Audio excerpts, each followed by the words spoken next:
Alright, so meanwhile, back in the present day, first things first. Save smart, save often.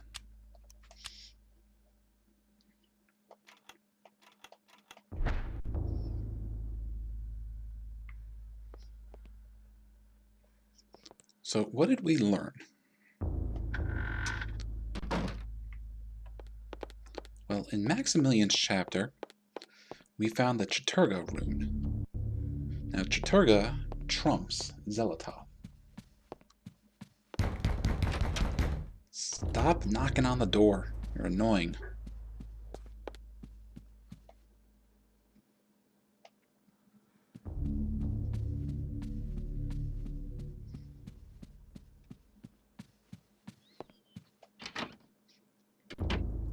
Now, I personally like to believe that that is someone knocking on our door, and Alex is just not paying attention.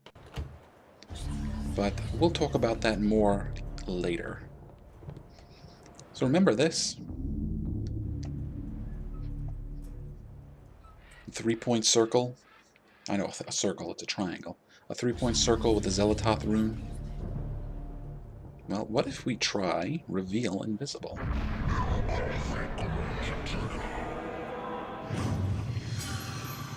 Well, sure enough, there's the keyhole.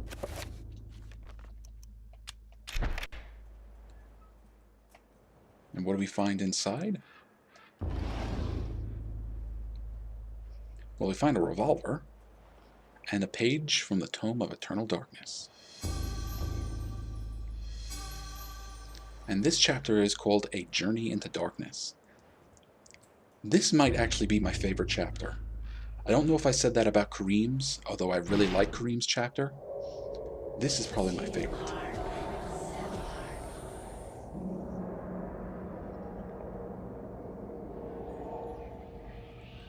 Your guardians have located the heart of Mantarok.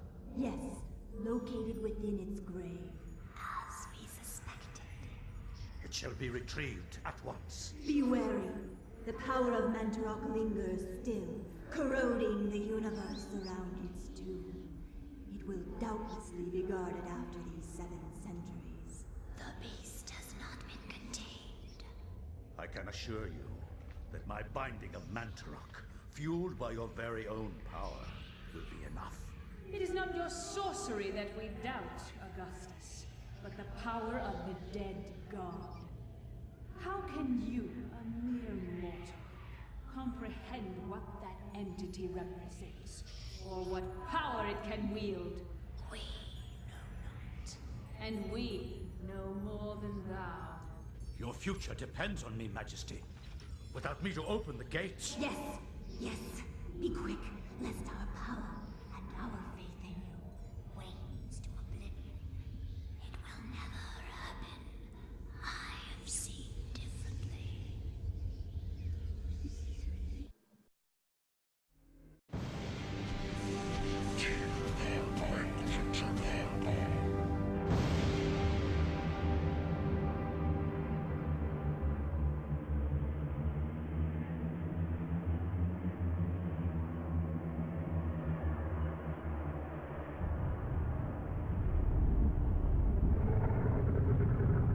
My liege, the future is yours.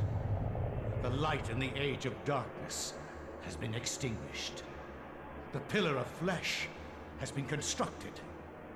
The master of chaos, the keeper of the ancients, is long dead.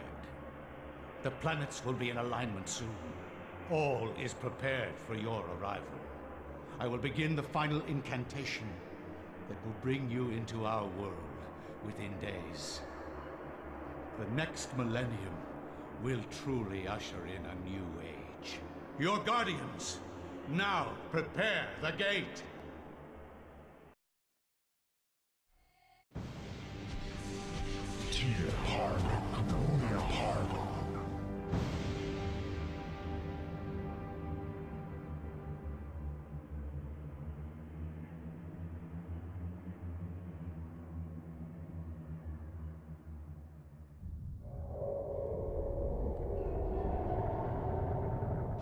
My liege, the future is yours.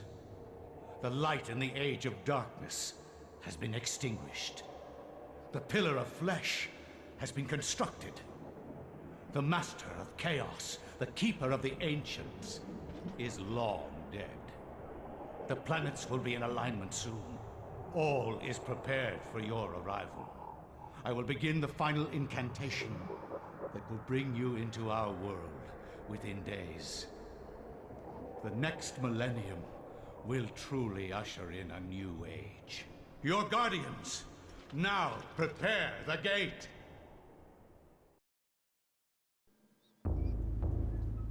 So again, that cutscene is different depending on which ancient Pious aligns himself with. And again, I'll splice those in at some point. But we now have the Journey into Darkness.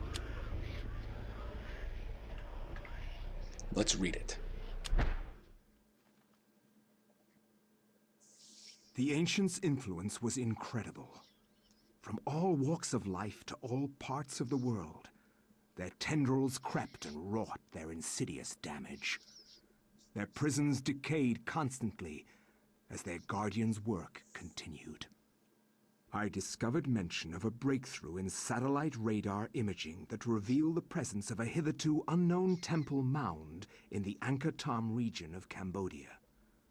An archaeologist of some repute, Dr. Edwin Lindsey, took it upon himself to investigate the area, to reveal the secrets of history. Unfortunately, the local government at the time thought differently, requiring that Lindsey find other means into the country and to finance the expedition. He found these in Paul Augustine, a collector of rare items who professed an interest in the discovery and agreed to help. After a dysentery-riddled 2-week venture, Lindsey and Augustine located the remains of an ancient city temple. Alright, so we're back in Cambodia, and this is 1983. So this is the most recent story in the Tome of Eternal Darkness yet.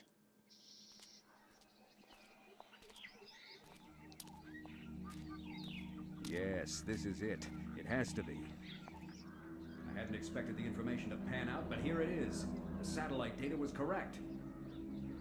For years, I have searched for it without success. Here, all along, clouded from us beneath the great ancient's insidious magic. I am very pleased with your performance, Dr. Lindsey. Very pleased. In fact, so pleased that I will give you an early bonus. Yeah, Lindsey ain't having none of your crap.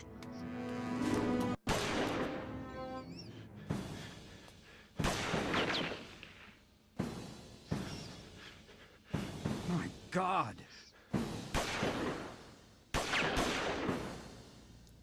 You are a scholar, Dr. Lindsey, not a warrior. In that regard, I have several centuries more experience than you. Don't be a fool. Die quietly, and you will not suffer. You cannot escape me, Lindsey. This place will be your tomb, just as it is Mantarok's. Guardians of Xel'lotath, kill him!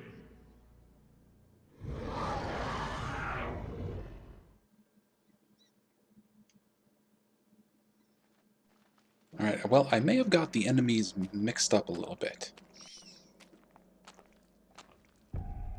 Okay, we don't have the tome, so we can't cast spells. But Lindsey came prepared. He's got himself an automatic pistol, a kukri, and a shotgun. So hang on. Yeah, horrors and guardians. Now, which one is this? This isn't a guardian. I forget what these creatures are called, but we're going to kill it. Now, while... Dang it, it paralyzed us. While its wings are folded like that, we can't really hurt it. Well, we can hurt it, we just are limited in where we can hit it.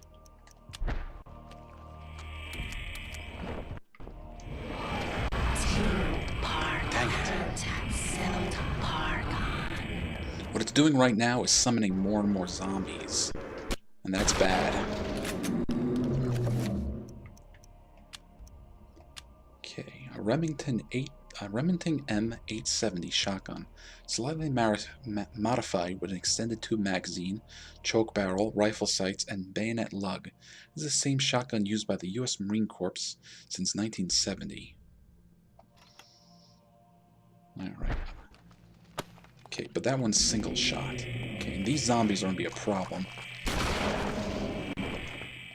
No, Lindsey, shoot at the enemy.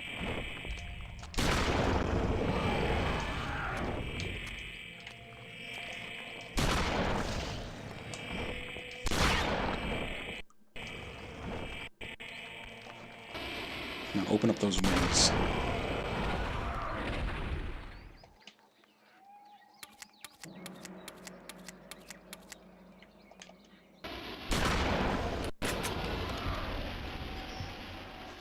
Alright, so Dr. Lindsey here, his voice may sound really familiar, and that is because he is voiced by Neil Ross.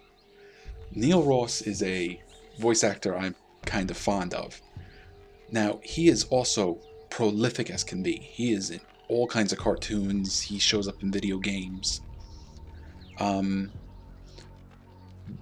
He's probably most well known for the character of Shipwreck in G.I. Joe. He did several voices in the G.I. Joe cartoon, and he also did a few of them in the Transformers cartoon. He was also the voice actor in another cartoon that I really like, and that's Voltron, where he was the voice of Keith and Pidge. Now, as far as video games go, I found out that he was the voice of Guildenstern in the Onimusha games, which caught me completely by surprise.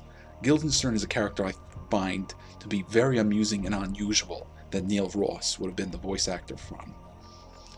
But he's also another character that he's also voiced other characters from, well, Legacy of Kain and Metal Gear Solid.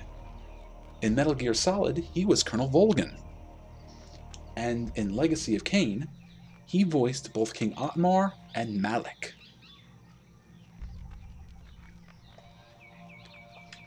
Alright, a thick layer of dust obscures the tiles of the floor.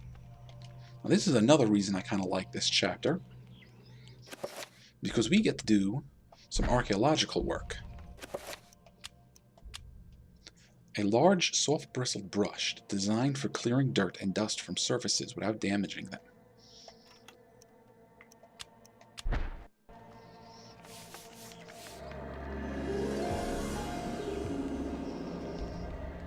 So we just found a bronze bracelet. And this is the same diagram that Elia found earlier. Now, I'm going to save so we don't have to do that again. And while I should have done this while we were playing Alex, we're now going to take a look at the autopsies. These are all of them. These are all of them that we can possibly find in the game. Now, if we take a look at them after Maximilian's chapter, we'll have a voiceover by Maximillian giving us some thoughts. Corpses, lumbering, rotting cadavers. What contrivance could have wrought this abomination? Disease, science, blasphemous occult rituals. How can something so dead yet be so alive and hungry? They lust for flesh, human flesh, and feast upon all the sweet breads a man has to offer. Alright, yeah, this is a Manta zombie. A living human corpse. It has no special attributes or weaknesses, but it is very weak, composed of dried sinew and skin. Now we're going to look at a Chattur'gha zombie.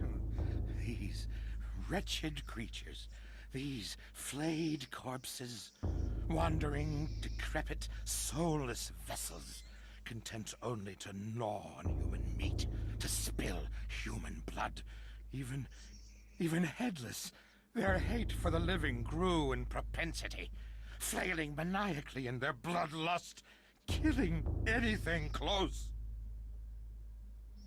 Alright, this is the Chattur'gha zombie, and a firm musculature means a resilient organism. These things can take more damage than others. Limbs regrow unless the creature itself is destroyed. Neither the embalming salve of their wrappings nor the numbness of death could override the dominating madness that is Xel'lotath, controlled, prodded into an existence by an incessant cacophony of voices, penetrating every level of their psyches. These corpses are coerced into life, ambling, moaning, shrieking. Alright. Xel'lotath zombies. Limbs regrow as phantom entities when severed, causing deep-rooted insanity in the observer. The wrappings of the mummy are highly combustible and catch fire easily.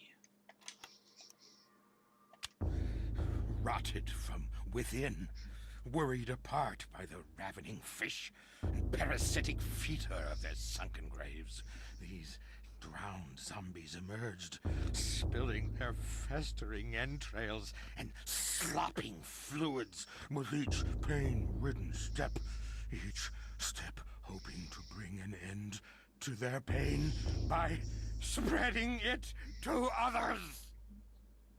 Alright, an Ulyaoth zombie. Severing the head will prevent it from singing. The accumulation of gas in the abdomen resulting from decomposition is a serious threat. Watch out for explosions. I did mention earlier that sometimes these enemies will blow up in an explosion of magical energy. So yeah, take these things down quickly, or make sure you have a lot of distance between you and them. Alright, time to look at a trapper. Now, even though the trappers do come in the 3 flavors, there's only one autopsy for all 3 of them. There are worlds beyond this one. Worlds as we've never seen. Nor can we. Our eyes do not open far enough. Try it. Try holding your eyes open.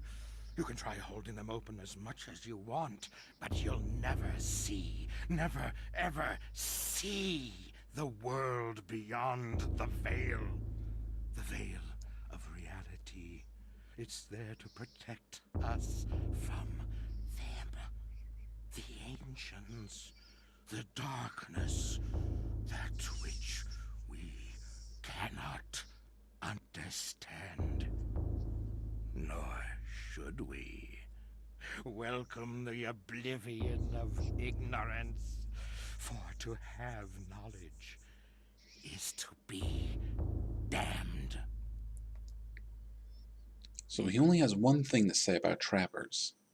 Well, he only wrote one thing. He has plenty to say. Scythe-like structures in the tail channel energy. Or cyst-like. Alright, time to look at bone thieves. Those are those ugly little monsters that pop out of people sometimes. They are amongst us. I knew they would come after me. For I knew their devices, their depraved methods.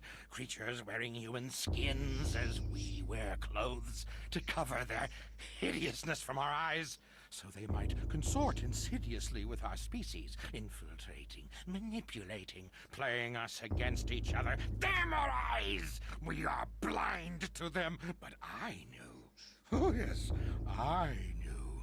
I knew they were there, plotting behind that door. One has to be careful. One must separate their heads from their bodies. And yes, fire is the key to purge their souls from this earth, sending them whimpering to their masters in the beyond! Ooh, okay. So this is a Chattur'gha bone thief. Severing its neck kills the creature instantly.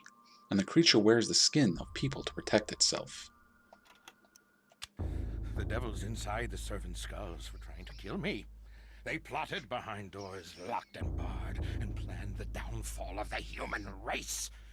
I took care of the ones around me, stopped their plans. There are others, I'm sure, out there, manipulating us, secreting madness inside our very heads, while our souls are pushed into the corners of our skulls, watching as our hands do tasks that we have no control over. Oh, horrible, horrible things. We must purge them from our midst, kill them all, cut them, burn them. It's the only way. I know. I've done it. It works. Jeez, man. Well, you can't really blame him. He had to go through this crap. Now, this creature doesn't have a head. We've seen that the Xel'lotath bone thieves just have, like, green energy where the head would normally be. They are so close, their stench fills the air. You can smell them, I tell you. Somewhere between the spice of vanilla and the bitter sweetness of pustulant rot. Those creatures inhabit the bodies of men and women, exercising the human soul and replacing it with their own putrid spirits. But they couldn't fool me. No, not at all. I could smell them, you see. They were all around me. Dear God, all around. I knew what I had to do. They had to go. By blade and bullet, I had to get rid of them. Don't you understand? Dear God, I had to do it. Had to. You believe me, don't you? Don't you? Well, I wouldn't believe you if I didn't see it myself. And just like the Chattur'gha bone thieves, this creature wears the skin of people to protect itself, and severing its neck will kill the creature instantly. Alright, now we're going to start looking at the horrors. Those are those huge ones that have 3 heads. The horror. A behemoth of hatred incarnate. What manner of creature is that? A ton of flesh and sinew, wielding muscles thick as ropes strung onto claws that could crush stone and sever metal as though it were threshed wheat.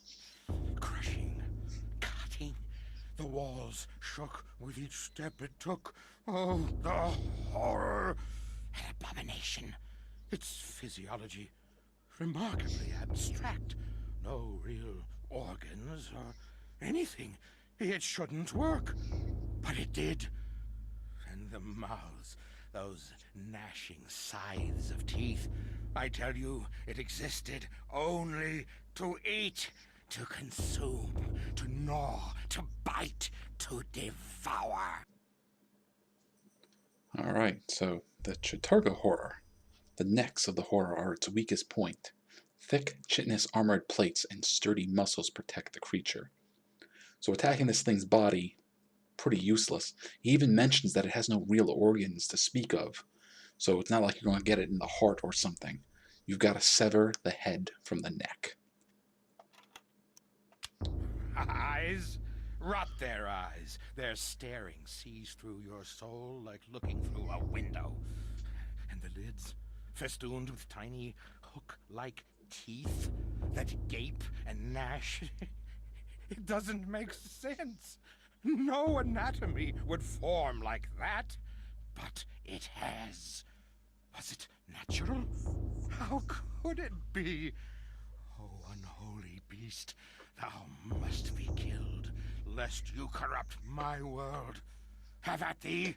Have at thee!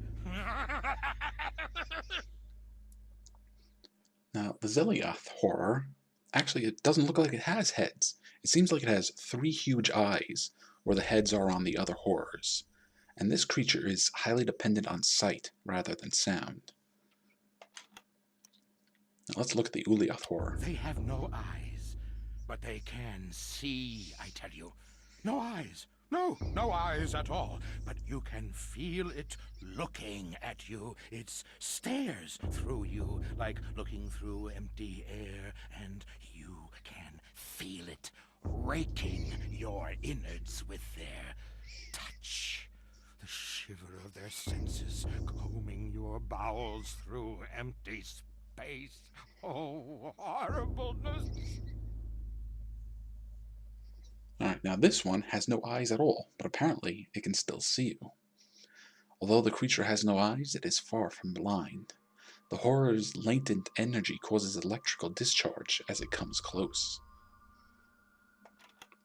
Alright, now it's time to look at the Guardians. The Guardians were the creatures that we fought at the end of Maximillian's chapter. They came from the darkness, chittering spider-like parasites infesting the city Enga. Enga! They killed the city's inhabitants, using them for food, for slaves, for play.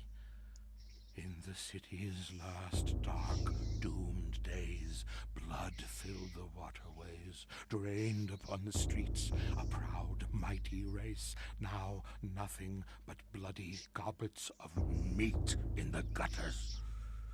So it has been for eons. The Guardians, those eternal parasites, still swarm in that necropolis, feeding on those that live in ignorance many miles above us. Damn you, listen to me! They feed on us! The darkness comes. It will consume us all. We must fight them, or all is lost. So, that is the Guardian of Chattur'gha.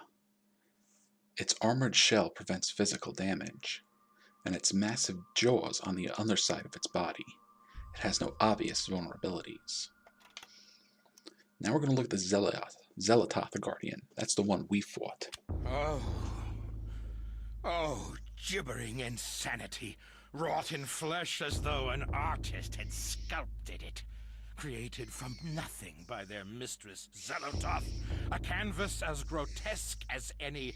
Their bodies made no sense, no heads, no organs, an empty husk, devoid of the trappings of nature, but it walked, it sang, it shrieked, a mockery of reason, both natural and mental, a blasphemy from beyond the veil. The veil has opened, and we should not see beyond. We weren't meant to, never, ever meant to. Oh, give us the blessing of ignorance, the happiness of oblivion. Innocence can only be tainted, never returned. Alright, so that's the Guardian of Xel'lotath. A curious lack of internal organs means no way of inflicting critical damage. No obvious vulnerability. Alright, and the last one is the Xel'lotath the Guardian. Deep in those ancient caverns, a great city was lost. Long before we humans, long before. The proud city of Enga, decadent and trusting, and it was their downfall. When the darkness came, and the Guardians slaughtered them, their existence was but a dying echo, shrieking from violated mouths, resounding within their homes, their tombs. If you stand alone, in one of those halls, quietly, ever so quietly, you can hear the cries of the people of Enga, rent apart by the unseen claws of the Guardians. Their echoes still linger, as do their souls. Alright, that's the Guardian of Xel'lotath, and this creature bears no relation to anything in my experience. It has no obvious vulnerabilities. Well, I hope you enjoyed that, because now we're going to get on with Dr. Lindsey's chapter in earnest. Now, Dr. Lindsey is in the same temple that Ella was.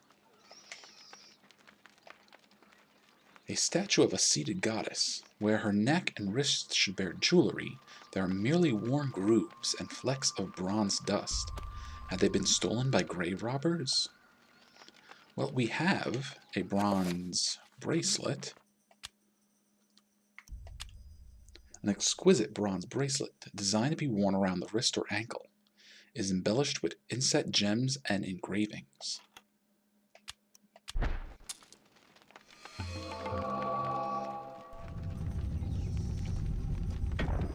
Well, she liked that. Now, Dr. Lindsey does have some impressive firepower, but his kukri is more than enough to handle almost everything we're going to come across. The unusual L shape of the kukri gives the weapon a significant advantage in close quarters. The combination of a cutting edge on the inside curve of the blade and the heavy weight of the blade tip gives the kukri immense chopping power. So this will be enough for the doctor. And what happened here?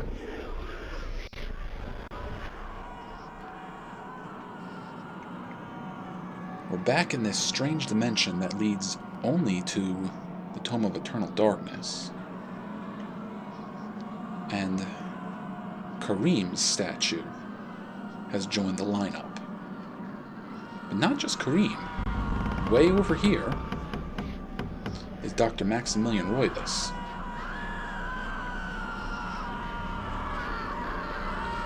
Okay, so it's time for Lindsey to get the Tome of Eternal Darkness.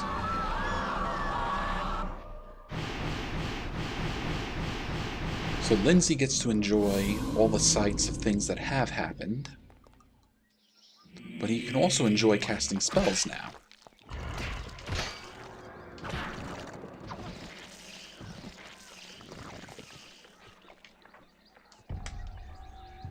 An alcove carries an array of candles. They are arranged to reflect the time of the day. Curiously, they are still lit. How is it possible?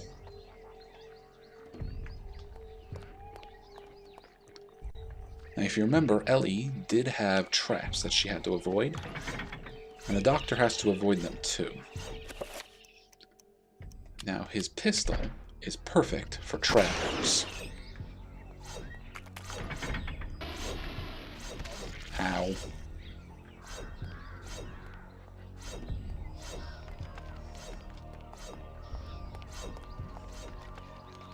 Now, what do we have here? Upon this pedestal is a metal bracelet.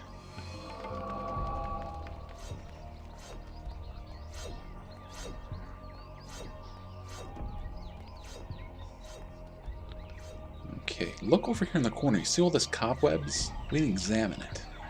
The corner is shrouded with dense cobwebs casting into the shadows, perhaps even hiding something. So just like we cleared up the dust, we can use the archaeologist brush to clear up this little corner. And sure enough, hiding in there is a codex. This has the tier. This is the tier rune inscribed on it. And the tier rune refers to summoning.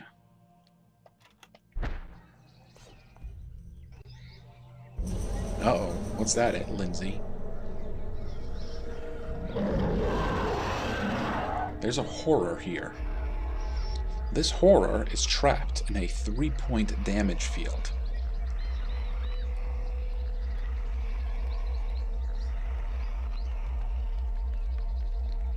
Alright, so we're gonna pick up the bronze necklace.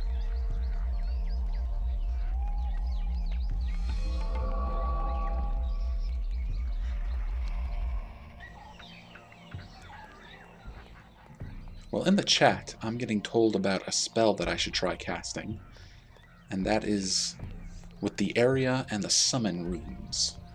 Now, I think... Ow. Ow. Really?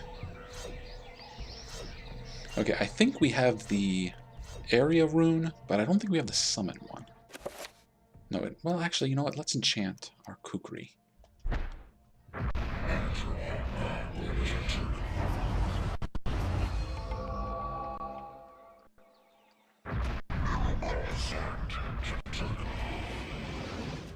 Oh, you're still alive, huh?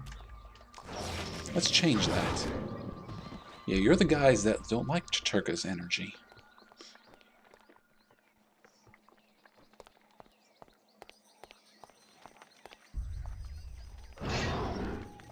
Oh, I didn't want to do that. I think I pissed it off. So we're going to give this one the bronze necklace.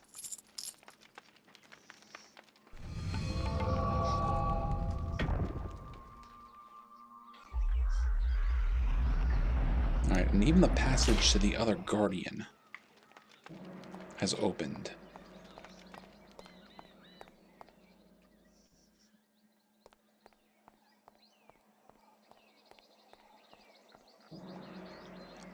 Ooh. A stone statue of a Naga, a snake-headed demon, stands guard in the corner of the room. A raised platform stands before it with a bracelet on it. Should Lindsey pick up the bracelet? Sure. And we found a silver bracelet. But now we're trapped.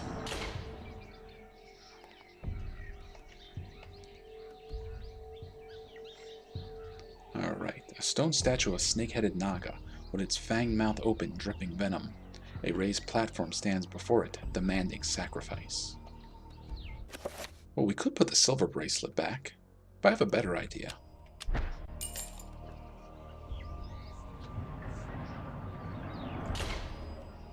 There we go. The metal bracelet was enough. Now, be careful. Try not to step on any of the tiles that will trigger the traps.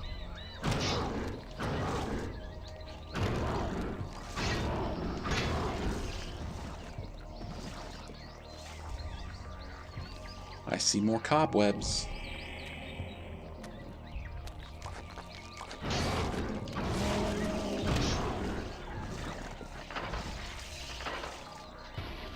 So, again, let's use our brush. And we find another codex. Now, I can read that it says Dispel. What is that? We'll take a look at it in the menu.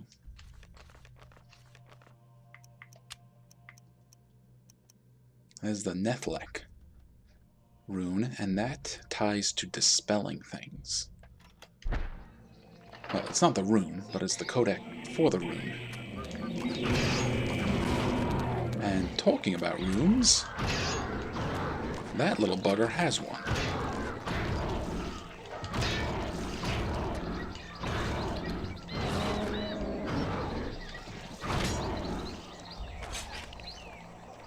I kind of like the way he deals the finishing blow.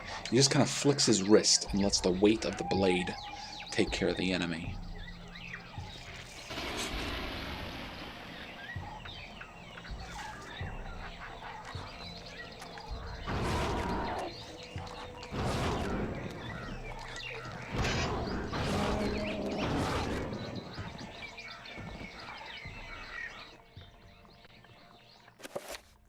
So that rune was the Dispel rune.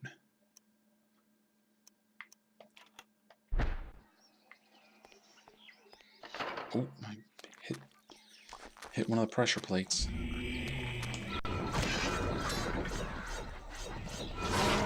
Ooh. Yeah, the blades took care of him for us. And let's clean up this other cobweb. And that has a spell scroll for us. That is the Dispel Magic spell scroll.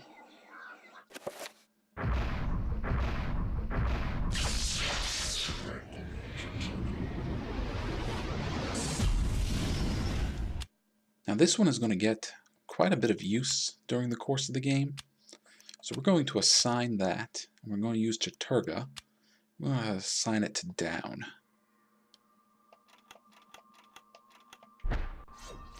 We're doing good on health, right?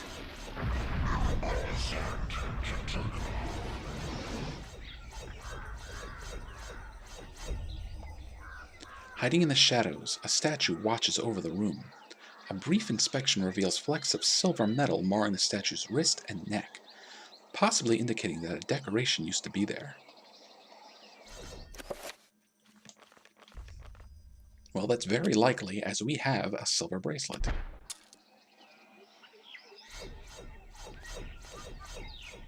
Oh, almost got me.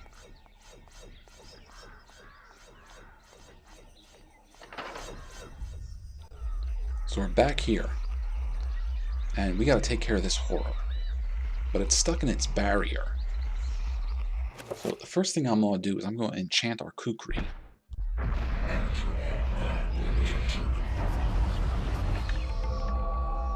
And that will help us deal with fighting with it. No, what do you? Now get away from me. Yeah, Dr. Lindsey does not like being close to this thing. Now, let me check our spells. Let's see, Chattur'gha. And in the chat, I was suggested area plus summon. Now, there's area. But we do not have summon yet, so unfortunately, we can't try out your spell. We can try casting spells as soon as we find the runes for them, even if we don't have the scroll for it. Even if we don't have the codex that tells us what the rune corresponds with.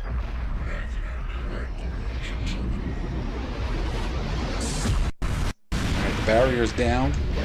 Time to get those, what does this guy have? Eyes?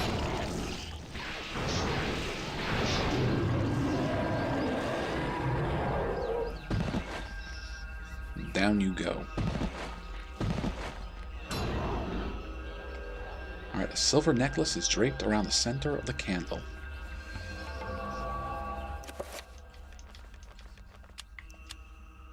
Alright, a well-crafted silver necklace resplendent with glowing gems.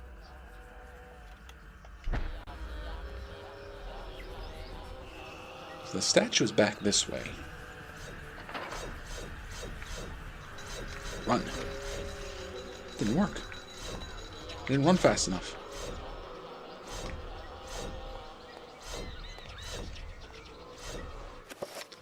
Okay, now we give the goddess her silver necklace.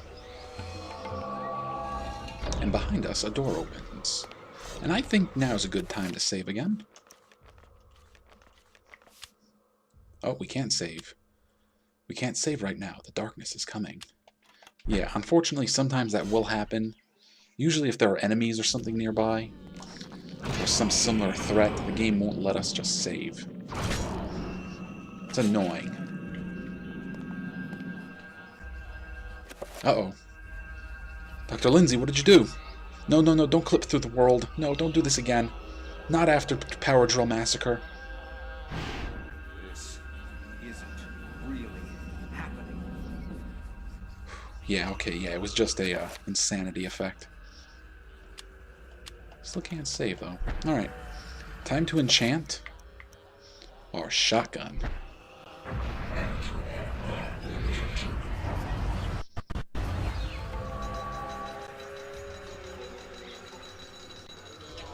I want our shotgun enchanted. No, don't fire the shotgun.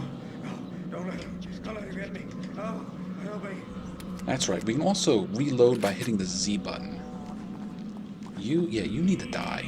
You have a rune.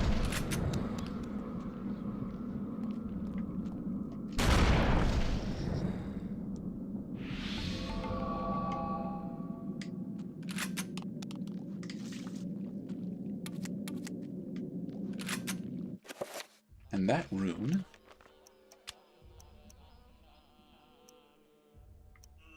We don't know what that rune is. But why don't we try using it anyways?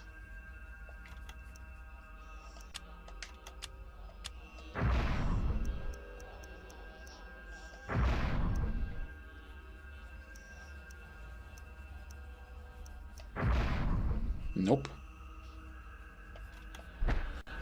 That's alright, we'll figure out what it does soon. This guy is why I wanted an enchanted shotgun. Now, I'd rather hit you in the head than in the tail. Good.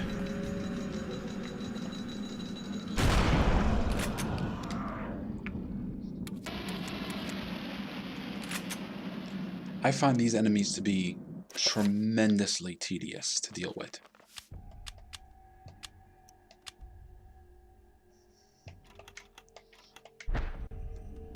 So if you can enchant your weapon, do it.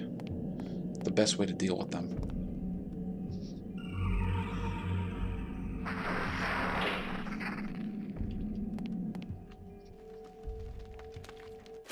Okay, let's go back to our kukri.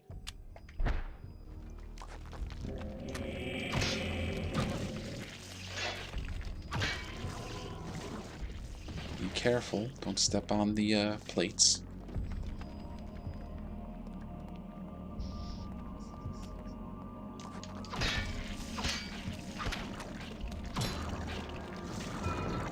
Oh, yeah, those are big, bad blades.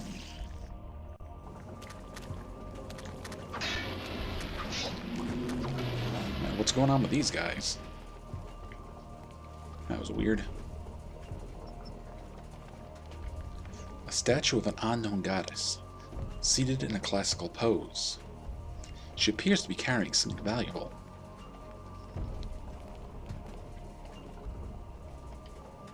A statue of carved granite depicting a ceremonial temple guard.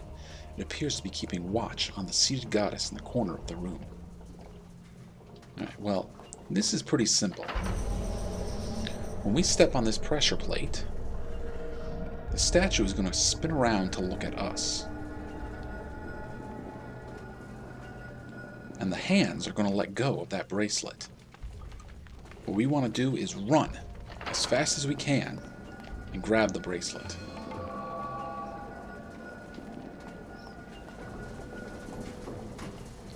There's a panel recessed slightly into the wall.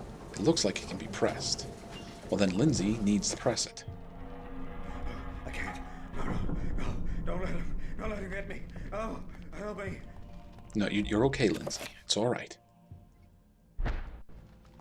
Yes, your sanity meter is low, but you're okay. All right, now is this one gas? Yeah.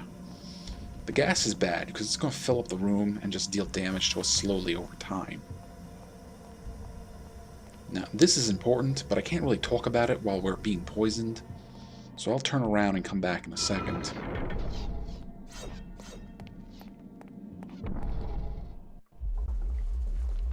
Okay. Now, let's take care of you.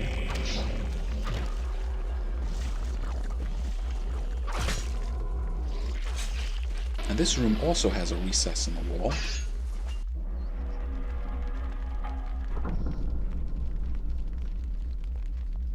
But the pedestal here has a rune on it, and it is protected by a 3-point Xel'lotath field.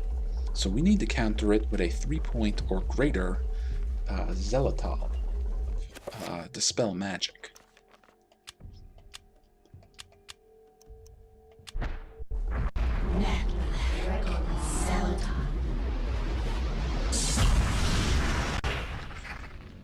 Now, you see, that got rid of one of the runes by that barrier.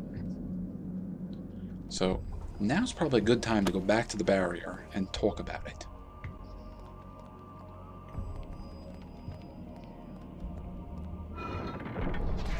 Ow. Right. You see, there's this purple barrier here, and there appears to be a hole in the wall. It is large enough for a small dog to pass through. Go away, bugs. Get out of here. Get off the screen. Alright. This is an optional part of the game, but it has great rewards if you take the time to do this. We need to find the corresponding runes throughout the temple that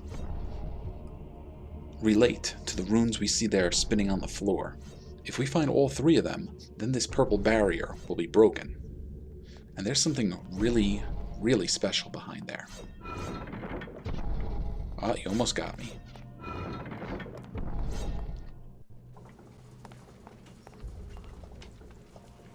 There's a small basin, or font, situated beneath the statue. Besides that, an orb-shaped button sits on a panel of stone. Push the button. And the fount fills. This water smells like strong acid, perhaps strong enough to dissolve metal or flesh if Lindsey isn't careful.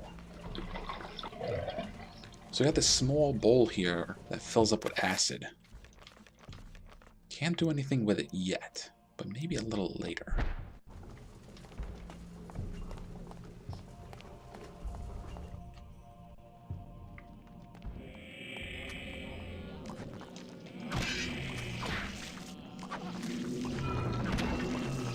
Oof. Gotcha.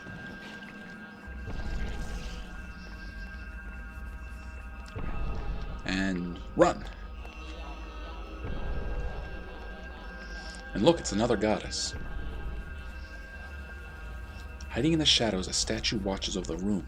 Gold flecks of metal mar the statue's wrist and neck, possibly indicating that some kind of adornment used to be there. Well, we have a gold bracelet. So we need to find this goddess a gold necklace. Oh, careful.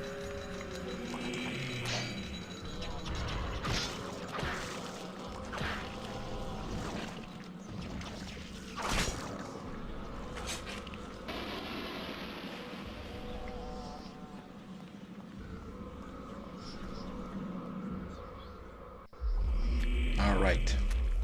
Red Guardians. You do not like Xel'lotath.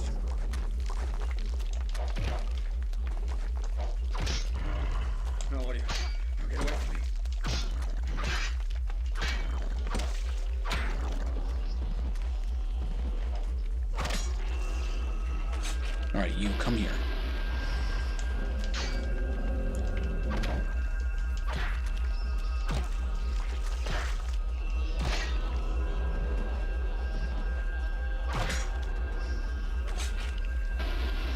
Alright, now this rune is protected by a Xel'lotath barrier, and we already have...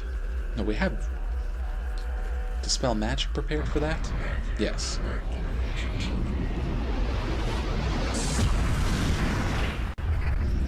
Alright, that's 2 of 3 barriers taken down.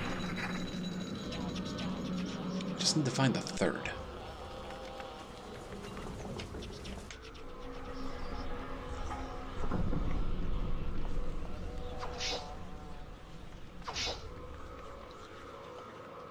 Alright, now you see sometimes Lindsey just takes a swing for no good reason. Usually that's me being an idiot and pressing the attack button. But sometimes that's just an effect of him being insane. He just feels the need to swing his weapon.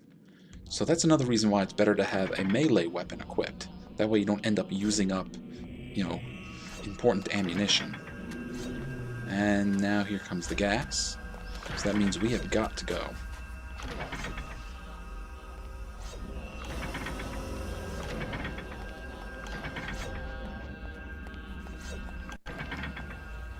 And there's a guardian. We are too messed up to deal with you. Let's do a little healing first. Now that was a blue... Is it still poison down here?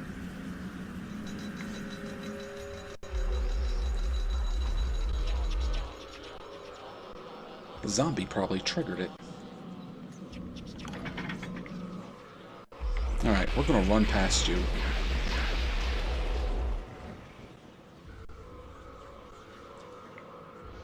Now, what weird room did you just end up in?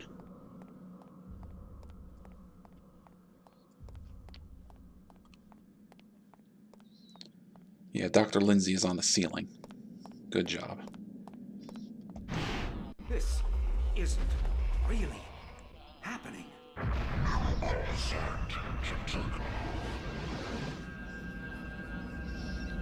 Okay, I don't think we have enough energy to enchant anything, but let's give it a shot.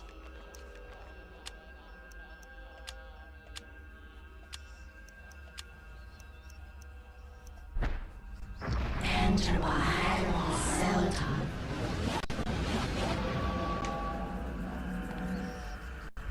Now, while I prefer using melee weapons, ranged weapons can work pretty good too. Especially when they're enchanted in the right direction.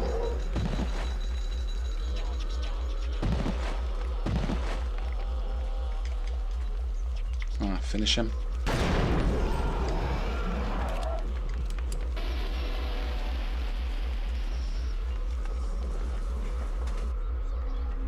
Okay, so I think we pressed all 4 panels. And looky looky. Not the torch.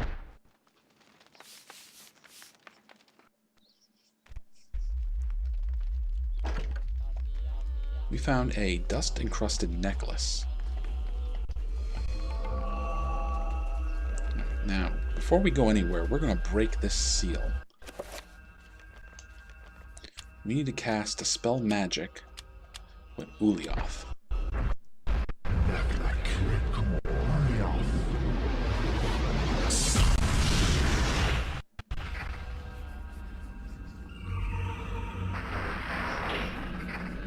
Right, the barrier is now down, which is good for us, but we still can't do anything with that wall yet. The wall did say there was a hole in it about the size of a small dog. So maybe if we find something the size of a small dog, we can do something.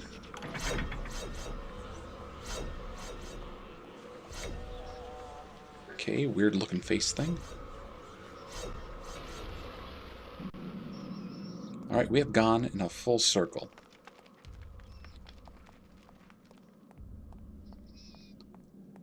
So, there are 2 things we know. We got a hole in the wall the size of a small dog, and we have a goddess statue waiting for a gold necklace. We don't have a gold necklace, do we? We have this disgusting web-encrusted one. Now, I don't know why the panels reset themselves.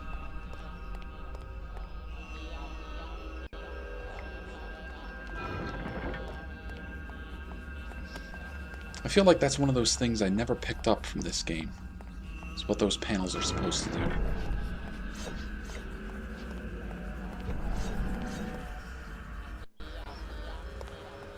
Okay, so remember this thing?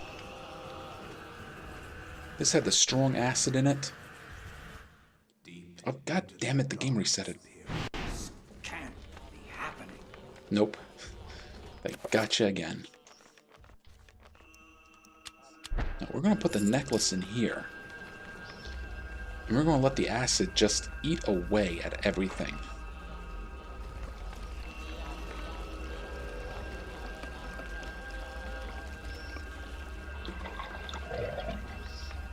And we're left with a pristine golden necklace.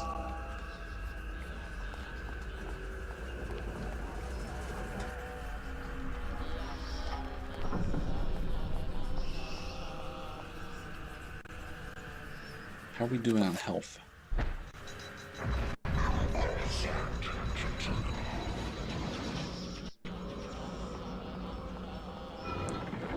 Careful.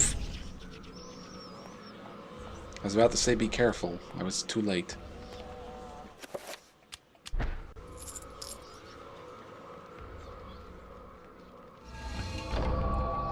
And another secret passage.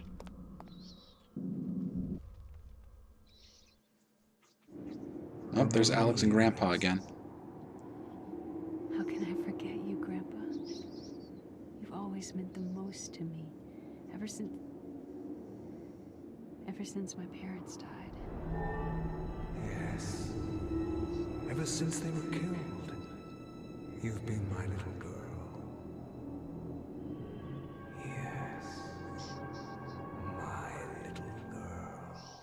Grandpa, you're getting weird. This isn't really happening. Oh, but it's happening. It's happening in a major way.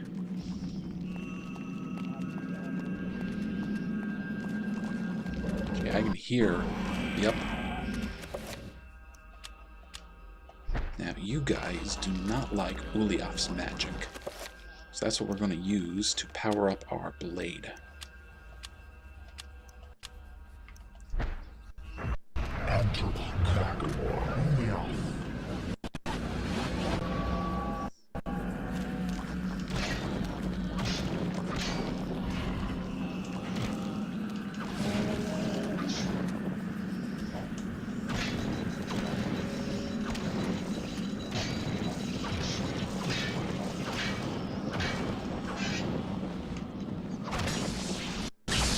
Ow.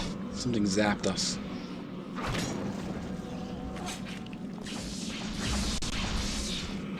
That something is a horror. We've got the right tools to deal with this thing.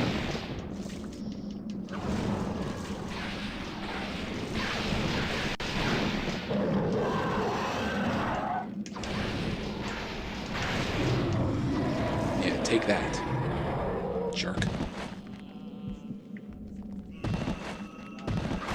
Nearly got us, though. So let's heal.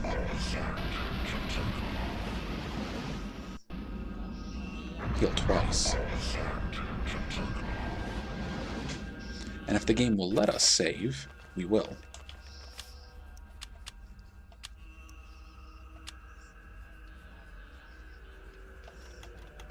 No, no, I don't want to delete it, no! Oh, damn it, that's what I get for pressing these buttons too fast. Great, I deleted everything. Can't be happening. Okay, so yeah, that was another trick of the insanity effects. And I'll tell you, the first time that happened to me, I was pissed. I thought for sure that I had deleted my save.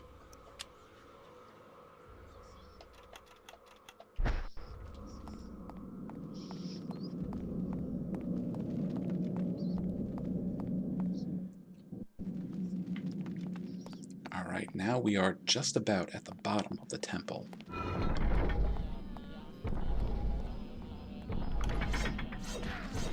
Now, I did not forget about that room back up on the previous floor.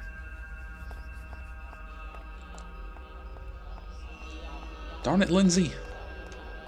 Get off the ceiling.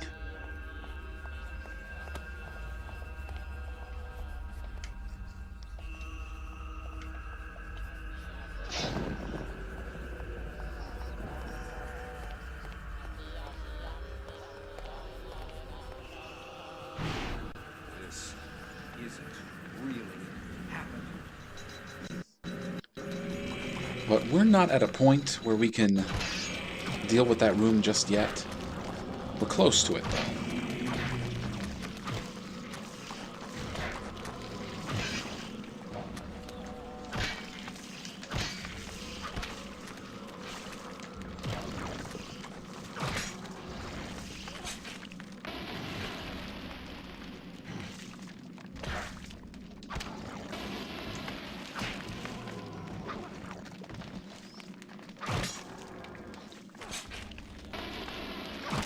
Alright, more cobwebs for the doctor to play with.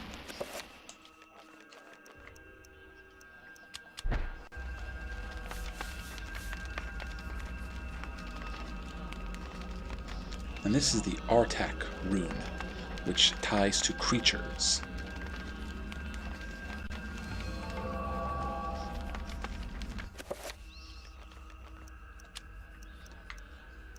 And that's, which one? This one down here.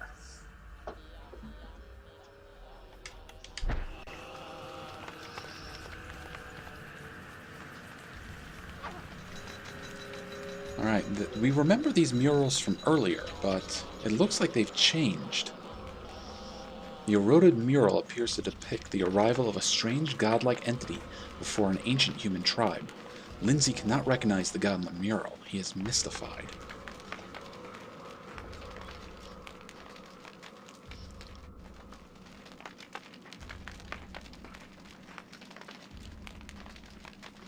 Now, we saw different murals when we were down here with Ellie.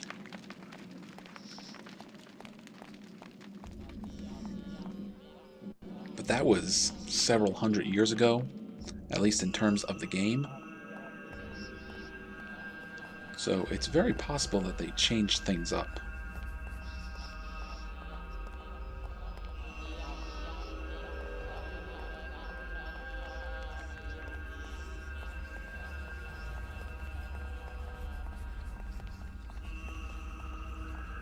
Oh, hello.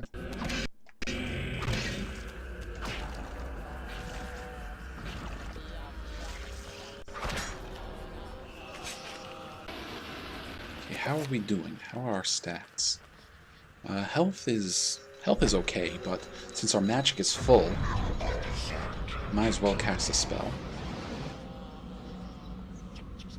Now, it might be kind of hard for you guys to see everything here, but I'm able to make things out all right.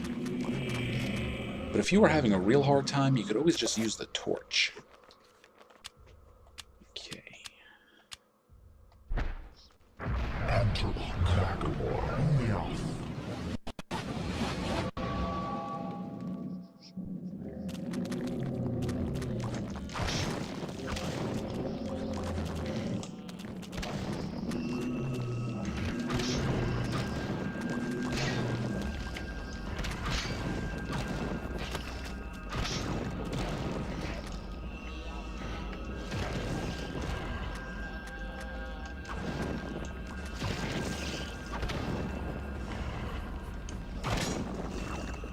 Hey, his head grew back.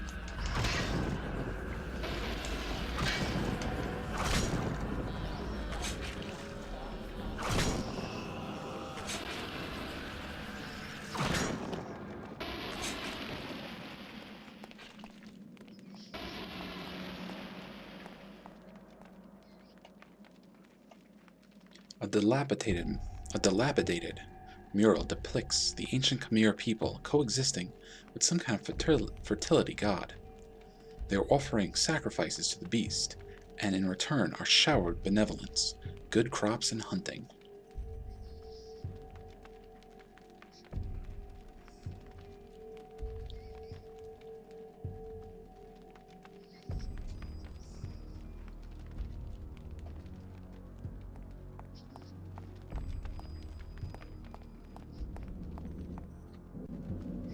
Oh, you're not going to trick me. Ow. Now we need to heal again. Gas. Poison gas. Okay. Ah, no. Come on, Lindsey. You can get out of here before you die. Come on. No! Darn it. That's alright, we saved once we got down here.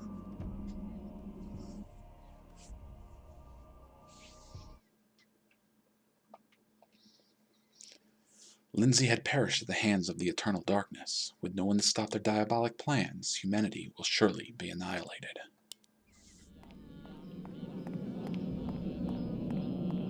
Yeah, so we're not too far from where we died.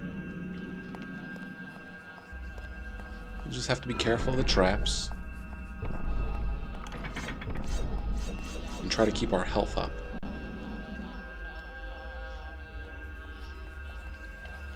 Yes, yes, yes. You got us with the ceiling before.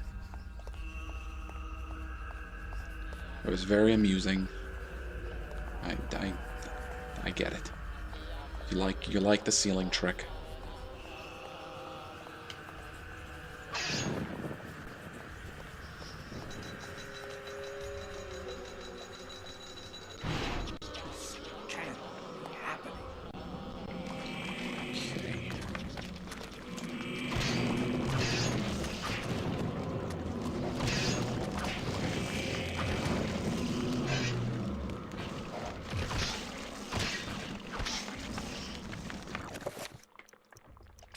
No, not the torch.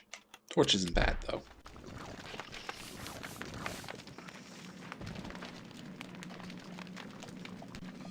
Let's get our Kodak.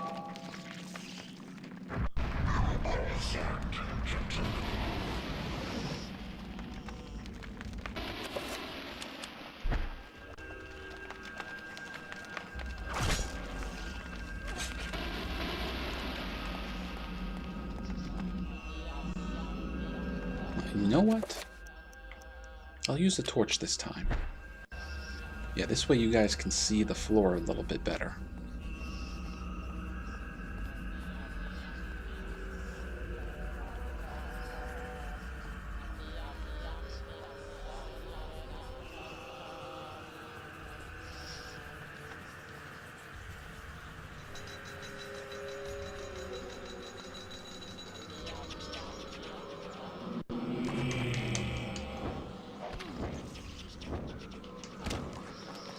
Yeah, that's not gonna cut it with you, is it?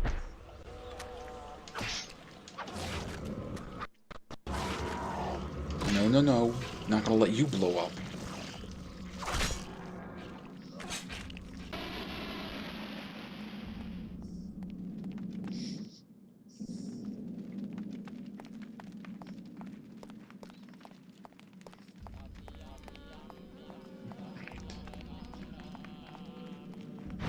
This can't be happening. Oh, no wonder something about that room felt weird. We were tiny. Well, the room was tiny. We were huge.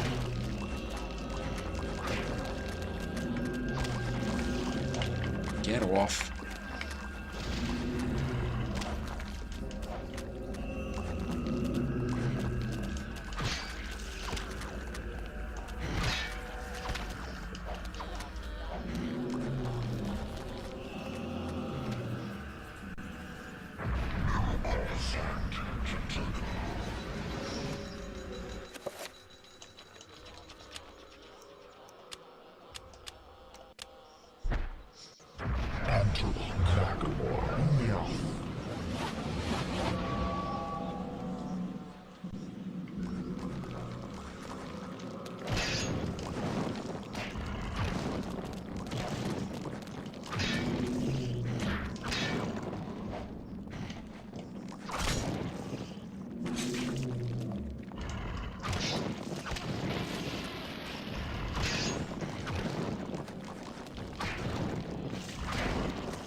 Alright, good riddance. So we're being careful going down here again.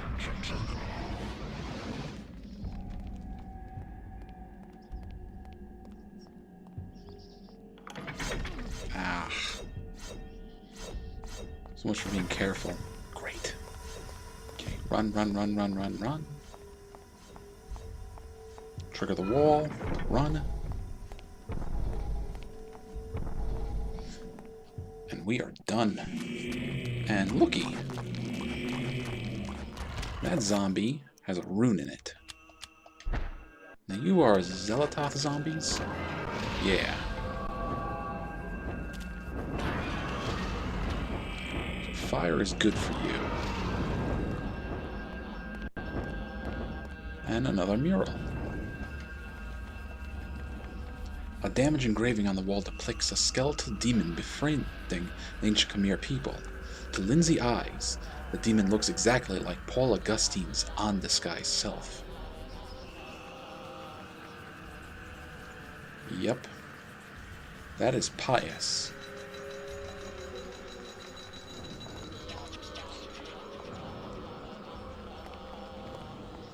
We got that rune, didn't we? That rune was a tier rune for summoning.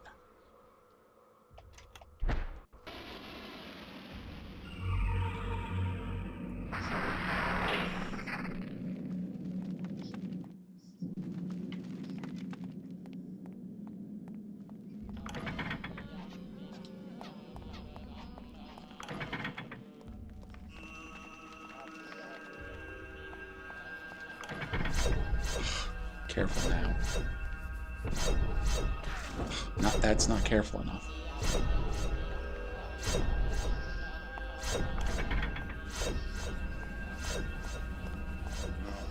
No, what are you? Now get away from me.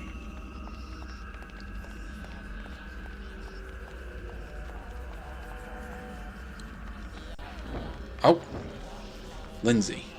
Seriously, man. Pick that up and get going. To be or not to be, that is the question. Whether 'tis nobler in a mind to suffer the slings and arrows of outrageous fortune, or to take arms against the sea of troubles, and by opposing end them, to die, to sleep no more, and by a sleep to say we end. Alright, put your head back on. Can't be happening. Sadly, it was. Okay. Ooh, you guys are kind of tough, aren't you? Maybe it's because you were a big one.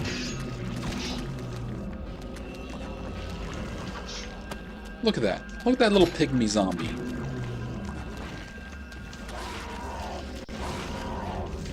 No, no, no. Don't let him blow up.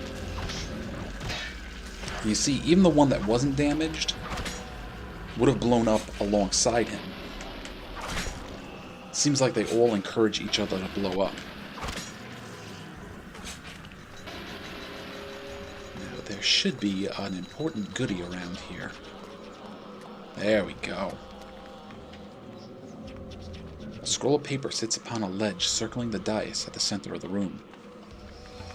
We have just learned, well, we have just found the Summon Trapper spell.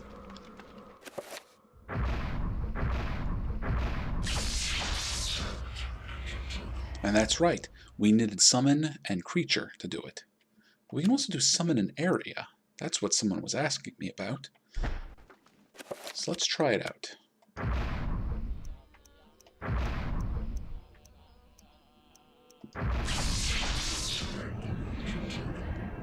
We've just discovered Spell 11.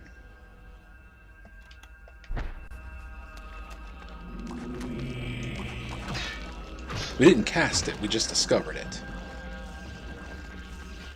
If we try casting it, even though we don't know what it is, we can still try casting it. Now this is actually a really good spell. This puts a magical fount over us that, depending on the element, is constantly regenerating that stat. So in this case, we're constantly regenerating a little bit of health. And the ceiling is bleeding. Lindsey finds this mural frighteningly familiar. It is the scene he saw in the Tome of Eternal Darkness.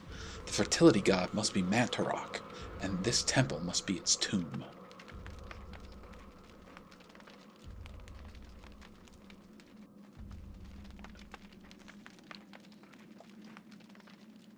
So we're actually at pretty much the end.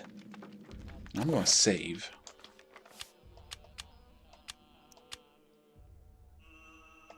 Because even though we're at the end, we're not ready to finish this stage. Because we now have the means to go back to that barrier that was blocked off. Because remember, it said there was a hole in the wall about the size of a small dog. Well, do you know how big a trapper is? A trapper is pretty tiny.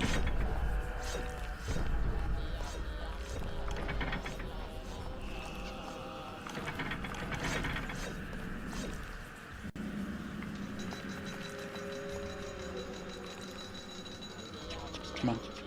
Come on. You're not stuck.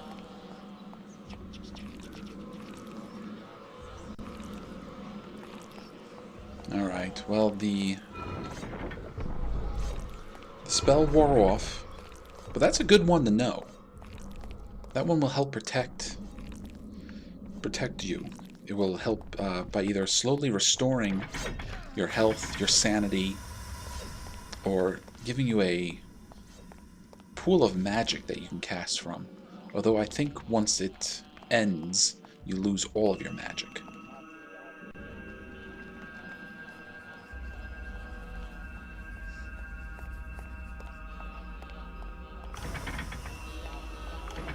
Actually, do we have all the runes at this point?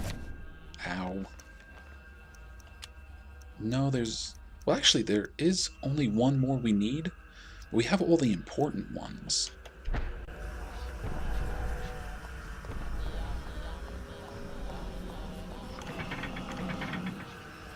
So technically, at this point in the game, we can cast all but 2 spells.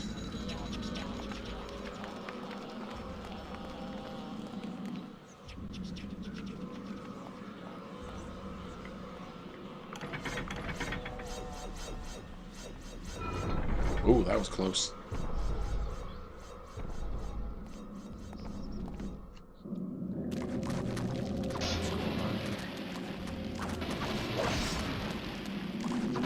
What's going on? Why are you guys so easy to kill?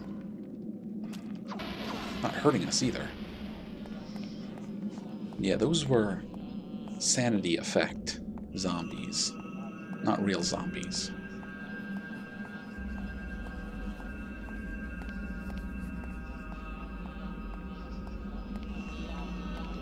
Come on, Dr. Lindsey, I know you're tired.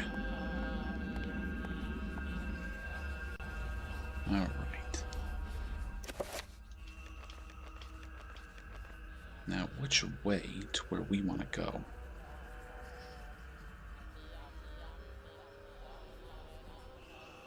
Okay, if we're in that room right there, I guess we want to go down.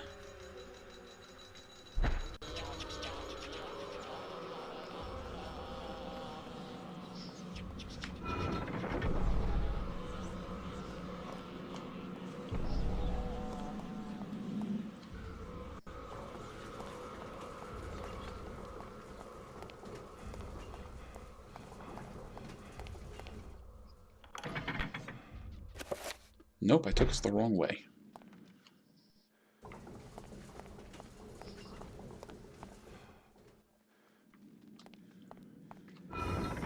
Ah, great.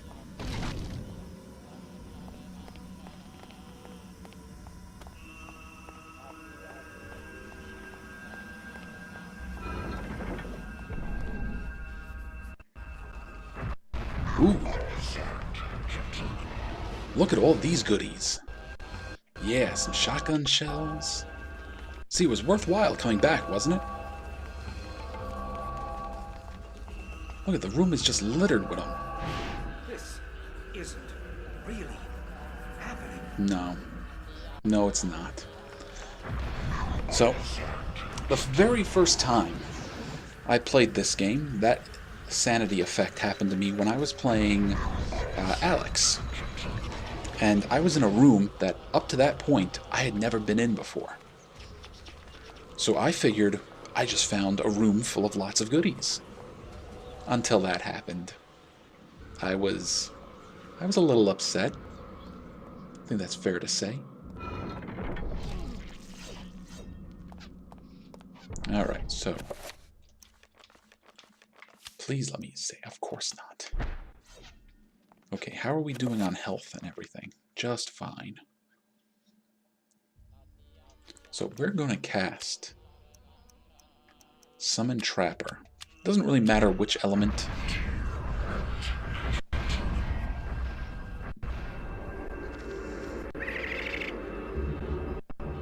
After a trapper has been summoned, press A to trap an enemy when it is targeted using R. Press Start to release control of the trapper. Trappers cannot open doors, nor pick up items. So really, you want to summon trappers just to instantly destroy an enemy, or in this case, to go into rooms that you're too big for.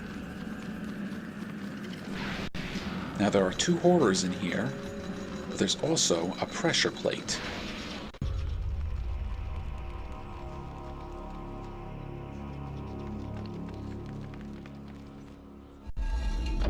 And looky what's in the wall. That purple rune is the rune of Manta Rock. Now, we could just press start and lose control of the trapper, but the trapper would still be there and still be a threat. So what we're going to do is we're going to have the trapper use its ability and just destroy itself.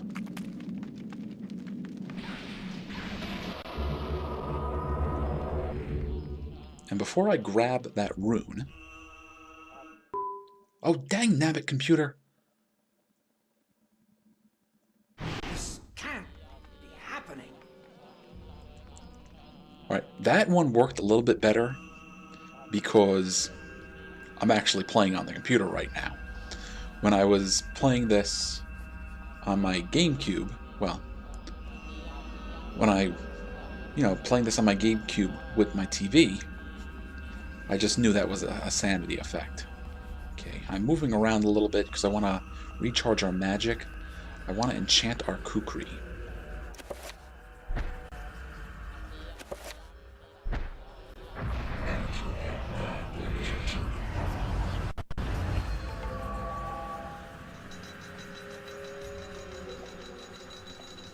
Alright, secreted inside the alcove of Rune awaits. Its energy slightly corroding the air about it. So this is a magical rune, but this is the Manta rune. The Manta rune allows us to cast spells aligned with his magic. So unlike, say, Chattur'gha, which is physical, and Xel'lotath, which is magical, and Xel'lotath, which is insanity, Manta is separate but the same as all three of them. And when we use its rune, some spells have different effects altogether. Yeah, but the horror didn't like that.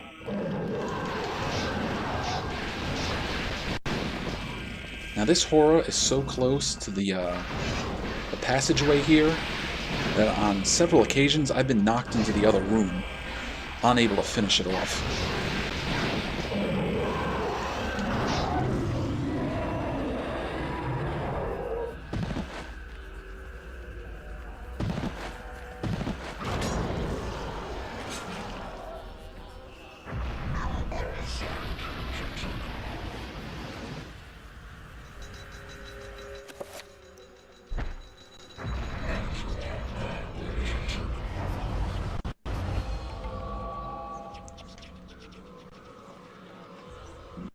There's still another guardian in here. We're going to have to use our firearms to deal with it. But look at it. We did so much damage, we only destroyed 2 of its eyes.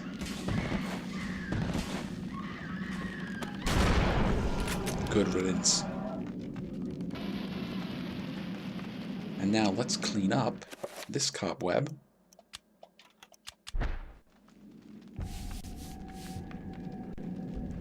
And that's the Kodak for the Manta rune.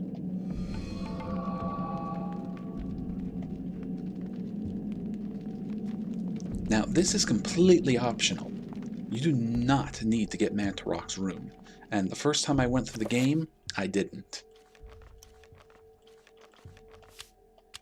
Can't say the darkness is coming.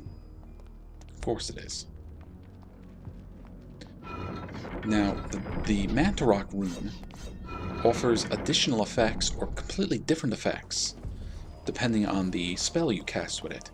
Like right now, one of my buddies in the chat said if you cast the recover spell with the Manta rune, you restore all 3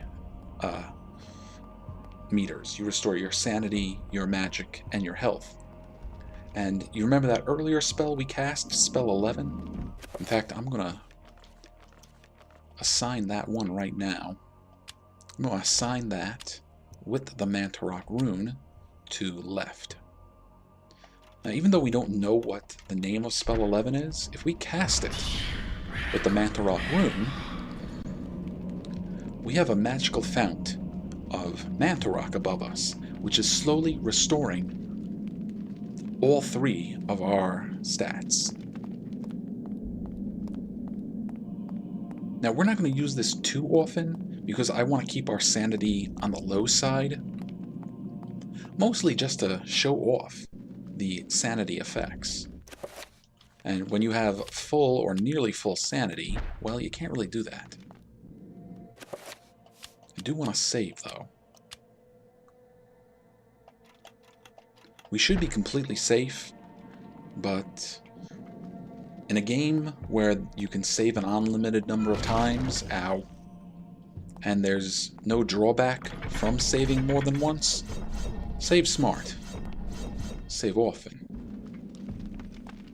Unlike other survival horror games, like say most of Resident Evil or the Silent Hill games, there's no extra reward for beating the game with a high score. In fact, this game doesn't score you. So there's no worries if you save as often as you like. Ow! Or use whatever items you find. Or take your time, or kill every enemy, or kill only a few enemies.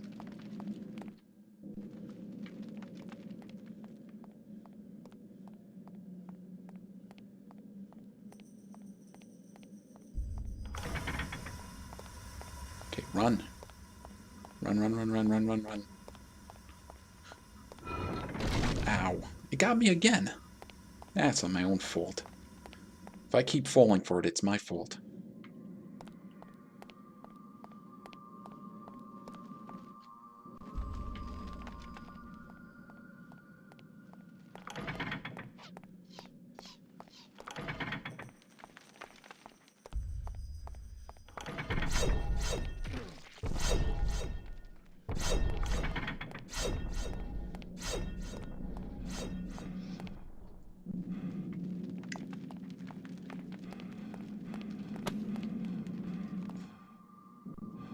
Alright. And here's the passageway that leads to Manta Rock. And you see, the passageway has been damaged. And some of its body is even underneath these stones. So I think that just lends more credence to my idea that its whole body is underneath this temple.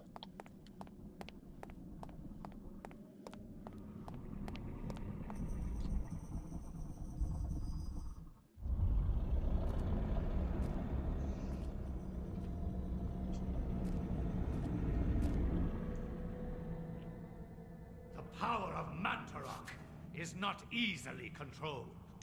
What makes you think I want to control it? Arrogant man. Kill him! Make sure you succeed this time.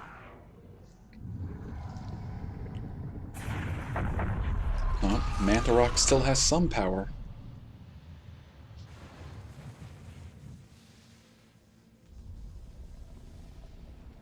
The darkness shall prevail. Yes, so says you.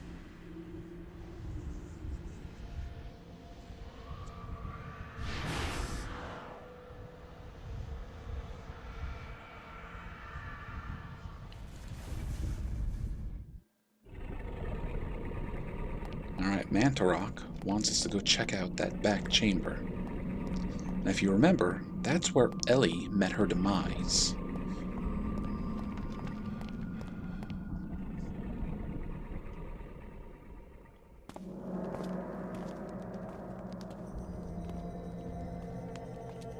Apparently that's where they kept her body all this time. Do not touch the heart, flesh and bone, lest you become like me, a dead, rotted husk.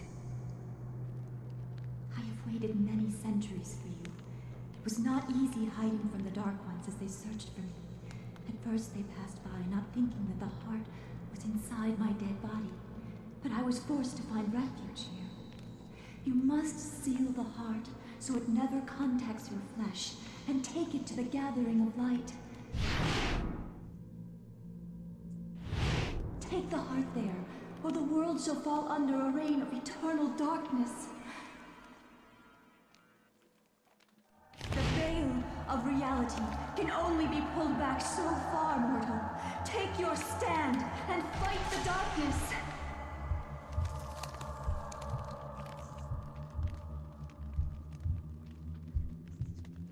There you go. There's the heart of Manta Rock. And Lindsey, well, Lindsey brings it to somebody.